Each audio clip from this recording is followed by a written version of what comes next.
Replay Chapter 1.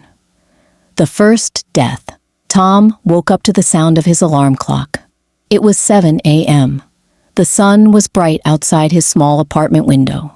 He rubbed his eyes and yawned. It was a normal Tuesday. He got out of bed, brushed his teeth, and made coffee. Everything felt the same as always. He left his apartment at 8 a.m. to go to work. The streets were busy with cars and people. Tom worked at a bank downtown. He liked his job. It was simple. He counted money and helped customers. Today felt like any other day. At 12 p.m., Tom went to lunch. He walked to a small cafe near the bank. He ordered a sandwich and sat by the window. The cafe was quiet. He ate slowly, watching people pass by outside. Then, something strange happened. A man in a black coat walked into the cafe. He had a hood over his head. Tom couldn't see his face. The man didn't order anything. He just stood there, staring at Tom. Tom felt nervous. His hands started to shake. He didn't know why. Suddenly, the man pulled out a knife. Before Tom could scream, the man ran at him. The knife went into Tom's chest. Pain exploded in his body. He fell to the floor. Blood was everywhere. People screamed. Tom's eyes closed. Everything went black. Then, he woke up. Chapter 2. The loop begins. The alarm clock screamed at 7 a.m. Tom sat up in bed, breathing hard. His heart was racing. He touched his chest. There was no blood, no pain. He was alive. He looked around. His apartment was the same. The sun was bright outside. What happened? Tom whispered. He remembered the man in the black coat. He remembered the knife. He remembered dying. But now he was here, in his bed, like nothing happened. Tom got up slowly. His legs felt weak. He checked the mirror. His face looked normal, but his eyes were wide with fear. Was it a dream? He asked himself. It didn't feel like a dream. It felt real. He decided to test it. He got ready and left for work, just like before. The streets were busy again. He went to the bank. Everything was the same. At 12 p.m., he walked to the cafe. His stomach twisted. He didn't want to go inside, but he had to know. He sat by the window. His hands shook as he ate his sandwich. Then, the door opened. The man in the black coat walked in. Tom's heart stopped. It was happening again. The man stared at him. Then, he pulled out the knife. "No!" Tom shouted. He jumped up and ran for the door. But the man was fast. He grabbed Tom and stabbed him in the back. Pain burned through him. Tom fell. Blood pooled on the floor. His vision faded. Then darkness. And then, the alarm clock screamed at 7 a.m. Chapter 3. Trapped. Tom woke up again. He screamed and fell out of bed. His body was shaking. He touched his back. No blood. No wound. He was alive. Again. "This isn't real," he said. "It can't be real." But it felt real. The pain felt real. The fear felt real. He sat on the floor, breathing hard. His mind raced. "I died. Twice. And now I'm back." He stood up. His legs wobbled. He looked at the clock. 7:05 a.m. The same day. Tuesday. He remembered everything. The cafe. The man in the black coat. The knife. "Why is this happening?" he asked out loud. Tom decided not to go to work. He stayed home. He locked the door. He closed the curtains. "If I don't go to the cafe, I won't die," he thought. He sat on the couch, waiting. The hours passed. 12 p.m. came. Nothing happened. Tom smiled. "I did it," he said. "I'm safe." Then someone knocked on the door. Tom froze. His heart pounded. He didn't move. The knocking got louder. "Tom, open the door," a voice shouted. It was a man's voice. Tom didn't recognize it. The door burst open. The man in the black coat stood there. Tom screamed and ran to the kitchen. He grabbed a knife to fight back, But the man was faster.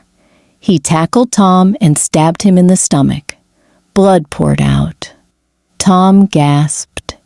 His eyes closed. 7 a.m. The alarm clock screamed. Chapter 4. Searching for answers. Tom woke up again. He didn't scream this time. He just lay in bed, staring at the ceiling. His mind was spinning. I can't escape, he thought. He finds me no matter what I do. He got up. His body felt heavy. Fear sat in his chest, like a stone. But he wasn't giving up. There has to be a way out, he said. I need to know who he is, why he's killing me. Tom decided to change his plan. He went to work, but he didn't go to the cafe. Instead, he stayed at the bank all day. He watched everyone who came in. Maybe he's someone I know, Tom thought. Maybe I made him angry. The day was quiet. No man in a black coat. Tom felt hope. Maybe I broke it, he said. After work, he walked home. The streets were dark. He kept looking behind him. Every shadow made him jump. When he got to his apartment, he locked the door. He sat on the couch, waiting. Then, the lights went out. Tom's heart raced. He heard footsteps. The man in the black coat stepped out of the shadows. No, Tom yelled. He ran, but the man caught him. The knife went into his neck. Blood sprayed. Darkness came. 7 a.m. The alarm clock screamed. Chapter 5. A new friend. Tom woke up. Tears ran down his face. I can't do this, he whispered. He felt broken. The fear was too much. The pain was too much. But then he clenched his fists. No, he said. I won't stop. I'll find him. This time, Tom went to the police. He walked into the station at 9 a.m. A woman sat at the desk. Her name tag said, Officer Lisa. She had kind eyes and short brown hair. I need help, Tom said. His voice shook. Someone keeps trying to kill me. Lisa frowned. Tell me more, she said. Tom told her everything. The cafe, the apartment, the man in the black coat. He didn't tell her about the time loop. She wouldn't believe him. That's serious, Lisa said. Do you know who he is? Tom shook his head. Number I never see his face. Lisa wrote notes. Stay here, she said. I'll check the cafe. She left. Tom waited. Hours passed. At 3 p.m., Lisa came back. No one saw a man in a black coat, she said. But I'll keep looking. Tom thanked her. He felt a little better. Maybe Lisa could help. But that night, the man found him again. Tom was walking home when the man jumped out of an alley. The knife went into his chest. Darkness. 7 a.m. The alarm clock screamed. Chapter 6. Clues and confusion. Tom woke up. He went straight to Lisa. You have to help me, he said. He killed me again. Lisa looked confused. What do you mean again? She asked. Tom took a deep breath. I'm stuck, he said. Every day I die. Then I wake up. It's the same day. Over and over. Lisa stared at him. That's crazy, she said. You need a doctor, not a cop. Tom shook his head. Number, it's real. Please believe me. Lisa sighed. Okay, she said. I'll help, but I don't understand. Tom smiled. Thank you, he said. They went to the cafe together. Tom showed her where he sat, where the man came in. Lisa asked the workers questions. Did you see a man in a black coat? She asked. They all said no. Tom felt frustrated. He's real, he said. I know he is. Lisa put a hand on his shoulder. We'll find him, she said. That night, Tom stayed at the police station. He thought he'd be safe. But the man came anyway. He broke in. He stabbed Tom in front of Lisa. She screamed. Tom died. 7 a.m. The alarm clock screamed.